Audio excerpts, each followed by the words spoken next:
Perkenalkan, nama saya Matu Purba. Saat ini saya akan menjelaskan 4 materi dari mata kuliah dasar epidemiologi. Yang pertama itu saya akan menjelaskan tentang definisi dan kriteria dari KIB atau kejadian luar biasa, dan juga pola maksimum dan juga pola minimumnya. Materi yang kedua yang saya akan bahas itu tentang pengukuran epidemiologi, dan yang ketiga itu tentang desain studi epidemiologi, dan yang keempat itu tentang screening epidemiologi. Baik, materi yang pertama itu tentang KLB. KLB itu ialah timbulnya atau meningkatnya suatu kejadian atau kematian yang bermakna secara epidemiologi pada suatu daerah dalam kurun waktu tertentu. Itu dari pengertiannya. Kita akan melihat ada yang saya akan membahas tentang kriteria terjadinya KLB ini. Yang pertama itu tentang meningkatnya kejadian kesakitan 2 kali atau lebih dibandingkan dengan kejadian kesakitan pada waktu yang lalu, seperti pada hari, jam, hari, minggu, bulan, dan juga tahun. Itu kriteria yang pertama. Kriteria yang kedua itu meningkatnya angka kesakitan 2 kali atau lebih waktu yang sama dibandingkan dengan angka rata-rata per bulan pada tahun sebelumnya. Itu kriteria yang kedua. Yang ketiga itu meningkatnya angka kematian atau case fatality rate, dengan singkat dengan CFR. Itu karena penyakit lebih besar dari 50% bila dibandingkan dengan angka kematian pada periode sebelumnya.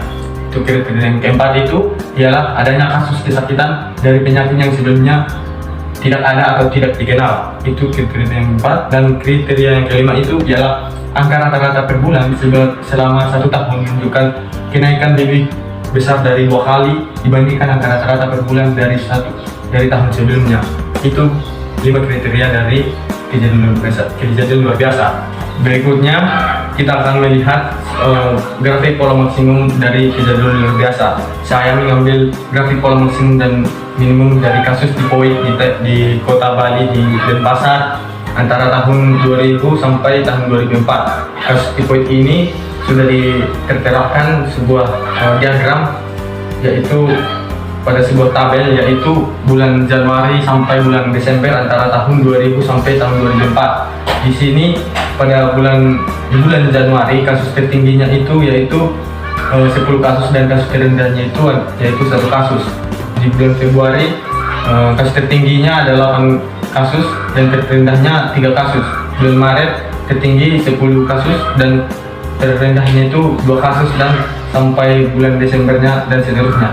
Nah, langsung saja kita akan melihat grafik dari pola maksimum dan minimum dari kasus tipoid ini antara tahun 2000 sampai dengan tahun 2004. Di sini diterterakan yaitu pola maksimum dan minimumnya itu sudah diterterakan, yaitu maksimumnya itu warna merah dan pola minimumnya itu warna biru. Nah, kita akan melihat bagaimana di bulan Januari ini kasus terendahnya itu yaitu 1 kasus dan tertingginya itu di 10 kasus, dan bulan Februari terendahnya 3 dan maksimalnya itu 8, dan bulan Maret terendahnya ada 2 kasus dan tertingginya itu ada 10 kasus, dan bulan April terendahnya itu ada 4 kasus dan maksimalnya itu ada 10 kasus. Bulan Juni ada 3 kasus dan maksimalnya itu ada 7 kasus, dan seterusnya. Di sini telah digambarkan bagaimana pola maksimum dan pola minimum itu. Baik, kita masuk ke materi yang kedua ini. Materi yang kedua ini tentang materi pengukuran epidemiologi. Dalam materi pengukuran epidemiologi ini terdapat yang disebut dengan angka kesakitan atau disebut dengan morbiditas. Morbiditas ini ialah angka yang menunjukkan derajat sakit, cedera atau gangguan pada suatu populasi tertentu. Nah, di angka morbiditas ini terdapat 3 perhitungan yang dibuat, yaitu rate, rasio, dan juga proporsi. Kita akan melihat contoh dari pengertian dari rate. Rate ialah proporsi dalam bentuk kejadian dalam suatu populasi tertentu dengan jumlah penduduk dalam suatu tersebut dalam waktu tertentu. Nah, di dalam ukuran rate ini terdapat 4 pengukuran. Yang pertama itu disebut dengan incident rate. Incident rate ini ialah frekuensi kasus baru pada suatu populasi berisiko selama kurun waktu tertentu.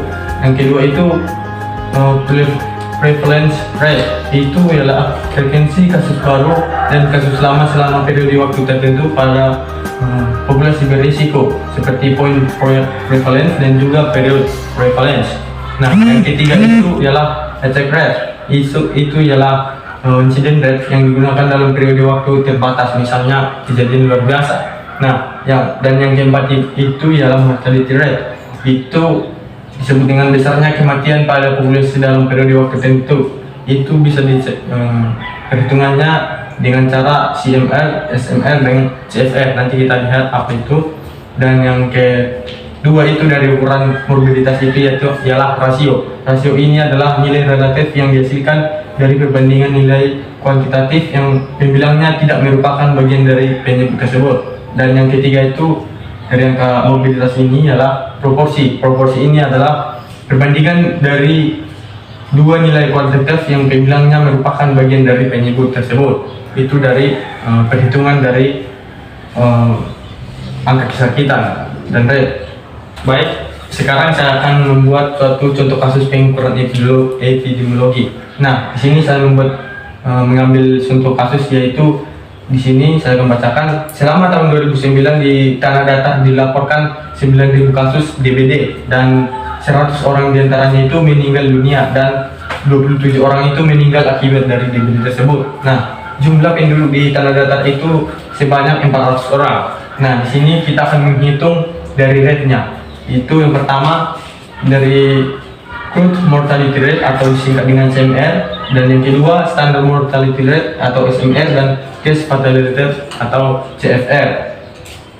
Nah, kita akan menghitung tadi dari kasus yang saya sebutkan tadi. Nah, di sini kita akan menghitung crude mortality rate-nya. Yang pertama itu rumusnya CDR itu ialah jumlah seluruh kematian dibagi dengan jumlah penduduk pertengahan tahun dikali dengan konstantanya kita buat dengan 1000. Nah, kita masukkan angka yang tadi, yaitu jumlah seluruh kematian itu ada 100 kematian dibagi dengan jumlah penduduk pertengahan tahun, yaitu 400.000 orang dikali dengan konstantanya kita buat yaitu 10.000.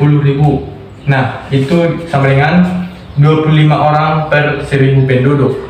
Itu dari crude mortality rate atau jumlah keseluruh kematian. Nah, kita akan menghitung yang kedua itu SMR-nya atau standard mortality rate-nya. Nah, di sini rumusnya itu ialah seluruh kematian akibat penyakit tertentu dalam periode tertentu dibagi dengan seluruh penduduk akibat penyakit tertentu itu.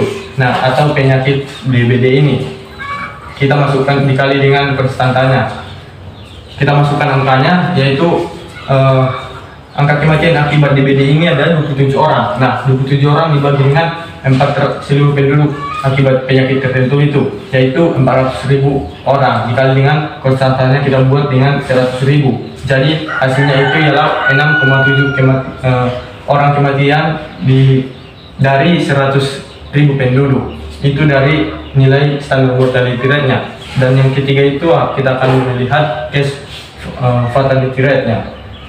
Di sini rumus case fatality rate itu ialah jumlah kematian karena penyakit tertentu dalam suatu lingkungan dan kurun waktu tertentu dibagi dengan jumlah penderita penyakit tersebut dalam lingkaran dan kurun waktu yang sama dikali dengan konstantanya. Nah, kita masukkan yaitu jumlah kematian penyakit akibat DBD itu yaitu 27 orang dibagi dengan jumlah penderita yang tadi yaitu 9.000 orang dikali dengan konstantanya yang kita buat itu ialah 1000 konstanta. Nah, hasilnya itu ialah 3 kasus per 1000 penduduk. Hasilnya seluruhnya itu mortality rate-nya itu ada 25 kasus per 10.000 penduduk, dan standar mortality rate-nya ada 6,75 kematian dari 100.000 penduduk, dan case fatality rate-nya itu ada 3 kasus per 1000 penduduk. Baik, itu dari materi pengukuran epidemiologi. Baik, kita masuk ke materi yang ketiga itu tentang studi epidemiologi. Nah, dalam studi epidemiologi ini terdapat 2 desain studi yang dibuat. Yang pertama itu desain studi deskriptif dan juga desain studi analitik. Yang pertama kita akan melihat apa itu studi deskriptif. Nah, studi deskriptif itu ialah yang mempelajari distribusi dan frekuensi penyakit di populasi dipakai dengan studi epidemiologi deskriptif. Desain studi deskriptif ini memiliki 4 varian studi desain. Yang pertama itu cross sectional case report, case series, dan studi kolerasi. Kita akan melihat pengertian cross sectional itu ialah digunakan untuk membedakan dua kelompok antara pengukuran variabel independen atau exposure dan variabel independen atau outcome. Ini dilakukan secara bersamaan sehingga sulit untuk mengetahui hubungan antara ekspor dan juga outcome pada suatu kasus. Nah, varian yang kedua itu yaitu case report. Case report ini merupakan studi pada suatu kasus yang sama atau kasus baru yang menggambarkan suatu riwayat penyakit dan pengalaman klinis dari masing-masing suatu kasus. Itu dari varian yang kedua. Varian yang ketiga, case series. Case series ini terdiri dari satu kasus atau kurang dari 10 kasus. Studi ini juga terkait dalam sindrom atau penyakit baru. Nah, unit pengamatannya juga dibuat secara individual. Itu dari varian yang ketiga. Varian yang keempat itu adalah studi kolerasi. Ini dimana disebut juga dengan studi operasional. Ini dengan inti memiliki analisis atau pengamatan yang agreement. Di sini merupakan yang diambil populasi yang beberapa kumpulan dari unit suatu pengamatan dalam varian dari studi kolerasi dari studi deskriptif ini. Itu merupakan 4 dari studi deskriptif. Nah, kita masuk ke studi analitik. Pengertian dari studi analitik ini yaitu yang dapat digunakan untuk mencari faktor-faktor yang mempengaruhi dan membandingkan antara dua kelompok. Nah, di sini terdapat 3 desain studi yang dibuat dalam studi analitik. Yang pertama itu case control. Ini digunakan untuk meneliti faktor risiko atau determinan dan suatu penyakit yang outcome yang jarang terjadi dari suatu populasi. Yang kedua itu yaitu dengan studi cohort. Ini biasanya studi dilakukan pada dua kelompok yaitu kelompok terpapar dan juga yang tidak terpapar. Studi ini dapat bersifat prospektif dan juga retrospektif ataupun historical prospektif. Nah, itu dari studi analitik yang kedua. Nah, yang ketiga itu studi intervensi. Studi intervensi ini ialah intervensi secara klinik atau individual dari intervensi secara komunitas, misalnya pada komunitas pemabuk, perokok, dan juga sebagiannya. Itu dari studi analitik. Ada 3 tadi, yaitu case control, cohort, dan juga intervensi. Nah, itu dari materi desain studi epidemiologi. Kita akan masuk ke materi yang keempat tentang screening epidemiologi. Kita akan melihat apa itu screening. Screening ialah suatu usaha mencari mendeteksi penyakit tertentu baik yang tampak gejala maupun yang tidak tampak gejala dalam suatu kelompok atau masyarakat tertentu. Nah, di dalam screening ini terdapat tujuan dan sasaran yang digunakan. Nah, kita akan melihat apa itu tujuannya, yaitu tujuan yang pertama mendapatkan mereka yang menderita sedini mungkin sehingga dapat dengan segera memperoleh pengobatan. Nah, itu dari tujuan yang pertama. Tujuan yang kedua, mencegah meluasnya penyakit dalam suatu masyarakat. Tujuan yang ketiga itu mendidik dan memberikan gambaran kepada petugas kesehatan yang bersifat penyakit dan selalu waspada dalam melakukan pengamatan pada suatu kasus tersebut. Dan yang keempat itu tujuannya yaitu mendapat keterangan epidemiologis yang berguna bagi klinis dan juga peneliti tersebut. Itu dari tujuan screening epidemiologi tersebut. Kita akan melihat langkah-langkah untuk membuat screening epidemiologi. Langkah yang pertama itu menggunakan tahap menempatkan macam masalah kesehatan yang ingin kita ketahui. Dan yang kedua itu menempatkan cara pengumpulan data yang digunakan dalam menentukan masalah tertentu. Yang ketiga untuk langkah-langkahnya itu tahap menempatkan kelompok masyarakat yang akan mengumpulkan datanya. Itu tahap yang ketiga. Tahap yang keempat itu tahap melakukan penyaringan atau screening tersebut.